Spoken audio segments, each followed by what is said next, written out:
अनेक समय विधानसभा विभिन्न कारण विशृंखला सृष्टि होची विधानसभा कार्य ठीक भाव में हो पारना से लोके आमको निंदा भी करुँच आम जनप्रतिनिधि आम कार्य करूना बोली लोक अभियोग होची किंतु जितेबाला आवश्यक पड़ा से ही विधानसभा आपण निजे देखिले जे अविरत भाव में बिना विश्रांति रे गोटे मिनिट भी बंद नहीं करी गतकाली सकाळु आज सकाळ पर्यंत विधानसभा अविरत अनवरत भाव में चलला एवं गुरुत्वपूर्ण बिल विधानसभा पारित कला तेणु विधायक मैंने निजर कर्तव्य निष्ठार परिचय देले से मो भावे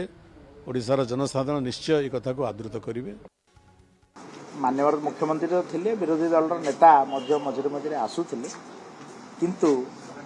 राति तमाम मु धन्यवाद देवी ओडिशा प्रदेश माननीय मुख्यमंत्री मोहन चरण माझी जी को से राति तमाम रहिले एवं बिल एवं हाउस केमिति परिचालना होची एवं विशेषकर सबुठ बड़ उपलब्धि एवं ट्रेनिंग प्रोग्राम है एटा हमर नुआ में विधायक